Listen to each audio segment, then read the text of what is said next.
Alex Mann. What can the U.S. do to curb mass shootings? Yesterday was a sad day. Another mass shooting rocked this country, taking 21 lives, including 19 children. Whenever this happens, we have a very natural reaction. We wonder how to make this stop. 1. Background checks and assault weapons ban. This is perhaps the most common solution, but I think it is a half measure. Background checks may prevent some people from buying guns, but many of the recent shooters would have still been able to purchase weapons. Very often, mass shooters have no criminal record at all. Now we can do mental health checks, but this starts to get tricky. I, for instance, have a pretty bad anxiety disorder and OCD. Would not be allowed to buy a gun? Where is that line, and how do we draw it? We don't want to unfairly target people with mental illness and further stigmatize it, yet we also don't want sociopaths to buy guns. Now, this isn't a bad idea. Certainly, this may help keep some weapons away from bad people.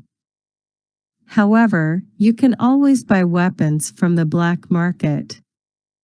There are lots of gang members in the U.S. armed to the teeth, and they've never visited a gun store.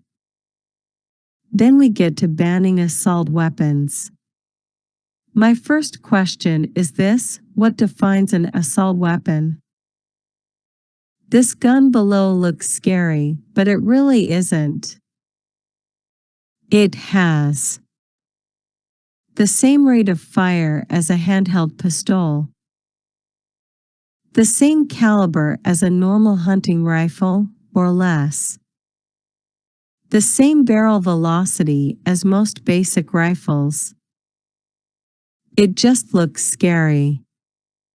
A person could do just as much damage with a common pistol, hunting rifle, or shotgun.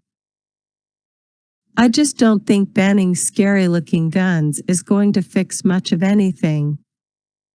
I'm not against the idea outright. I don't think civilians have much of a need for military-grade rifles.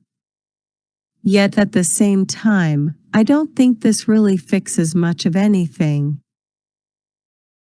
2. Ban all guns. This seems to be an increasingly popular theory, and I get it. This isn't a horrible idea. I mean, if there are no guns, there are no mass shootings, right?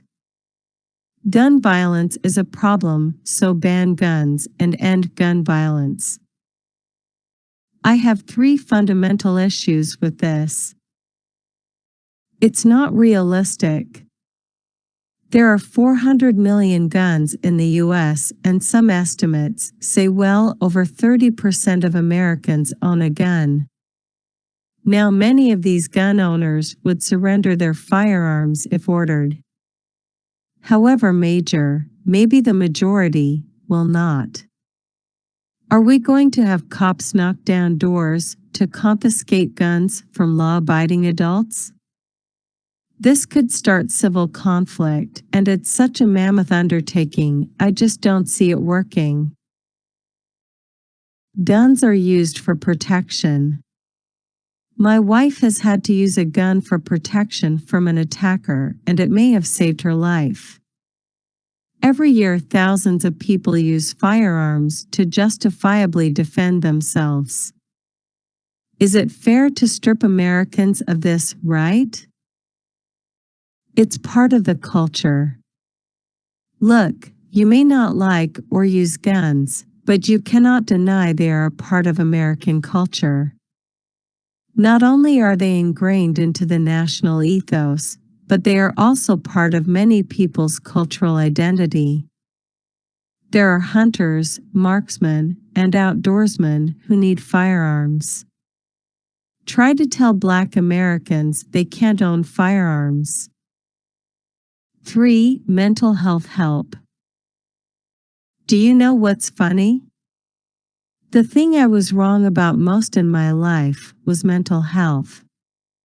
My wife always had depression, and I thought she just needed to go for a run or drink more water. How wrong I was. After having mental health issues, I realize it's serious, very serious. I've rarely felt like such an asshat. Your mind becomes something alien and uncontrollable. It's hell. Our country isn't very good at medical care in general. When it comes to mental health, we are really bad. Most states have an extremely limited number of spots for people suffering from mental health issues, and this leaves mentally unwell people vulnerable unless they can muster significant resources and support. That sad truth is that even when we identify mentally ill and violent individuals within our society, we do virtually nothing about it. Many of these mass shooters were known to be violent and unwell, and yet were never given proper care or help.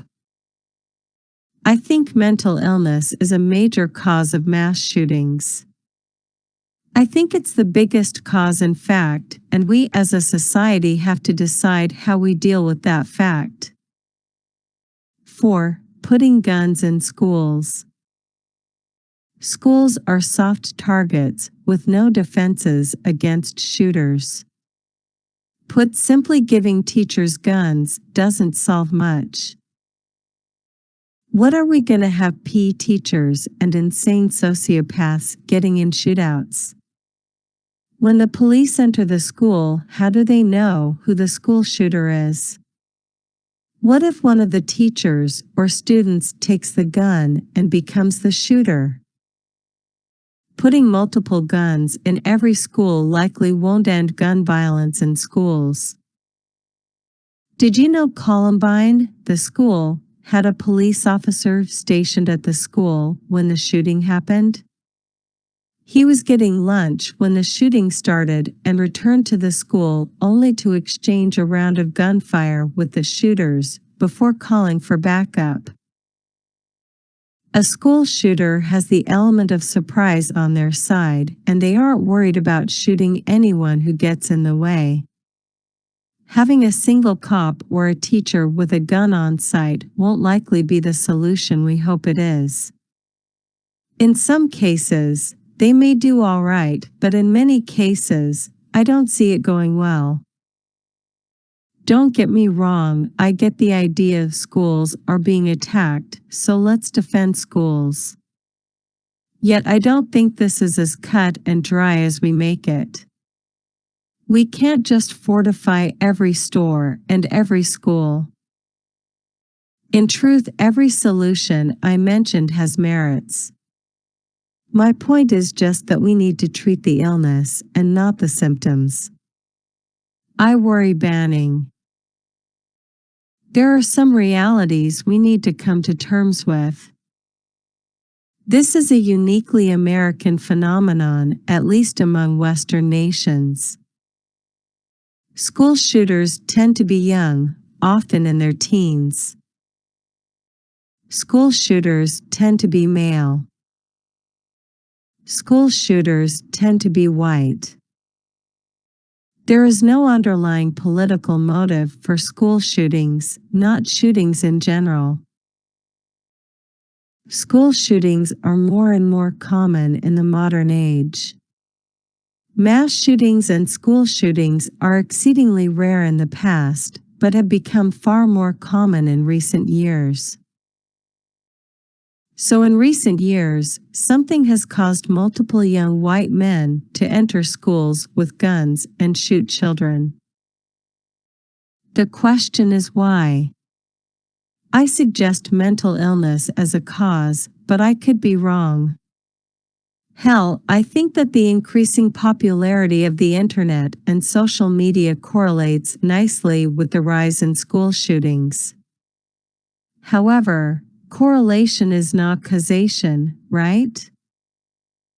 31K views. View 1,477 upvotes.